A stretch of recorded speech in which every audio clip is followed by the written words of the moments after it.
আসসালামু আলাইকুম রহমতুল্লাহি ওবারাকাতু। প্রিয় ভাই ও বন্ধুগণ, আজকে কথা বলবো মহিলাদের এতেকাফ নিয়ে। রমজান মাস মানেই হলো আবাদতের মাস, আর এই মাসের মধ্যে রহমত, বরকত ও মাগফিরাতে ভরা।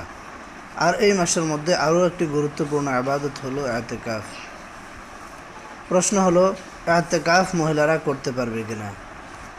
অবশ্যই এতেকাফ মহিলারা করতে পারবে, তবে নির্জন স্থান হতে হবে, যে জায়গার মধ্যে মহিলারা কারোর সাথে কোনো কথাবার্তা, চলাফেরা, ওঠা বসা কোনো কিছুই করতে পারবে না।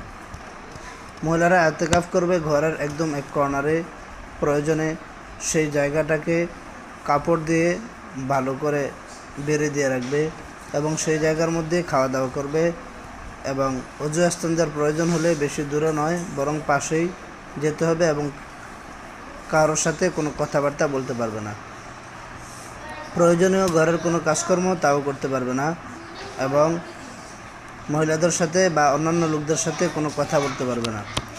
সর্বোচ্চ প্রয়োজন হলে খাবারের সময় হলে, যদি খাবারের সময় শেষ হয়ে যেতে পারে এমন ধারণা থাকে, তাহলে অবশ্যই আকার ইঙ্গিতে বলতে পারবে যে খাবারটা দাও। আর যদি ঘরের লোকজন সচেতন থাকে, তাহারা যদি সময় মতো খাবারটি পৌঁছে দেয়, তাহলে কথা বলার কোনো প্রশ্নই আসে না। তবে যত সম্ভব চুপচাপ থাকতে হবে এবং আমলের মধ্যে থাকতে হবে। দুনিয়াবি কোনো চিন্তা ফিকির এবং দুনিয়াবি কোনো কথাবার্তা সেখানে বলা যাবে না এবং দুনিয়াবি কোনো কাজকর্মের মধ্যেও শরীক থাকা যাবে না, তাহলে তাহাদের এতেকাফ গণ্য হবে। এবং সম্পূর্ণ নিয়ত থাকতে হবে যে আমি মহান আল্লাহ পাক রব্বুল আলামিনকে রাজি খুশি করানোর উদ্দেশ্যে এতেকাফ করছি। কারণ বিশ্বনবী সাল্লাল্লাহু আলাইহি সাল্লাম হাদিসের মধ্যে বলেছেন যে ব্যক্তি মহান আল্লাহ তাআলার সন্তুষ্টির জন্য একদিন এতেকাফ করে, আল্লাহ তাআলা জাহান্নাম এবং এতেকাফকারীর মধ্যে 3 খন্দক দূরত্ব সৃষ্টি করিয়া দেন। 1 খন্দক সমান আসমান এবং জমিনের দূরত্ব, এরকম 3 খন্দক সমতুল্য।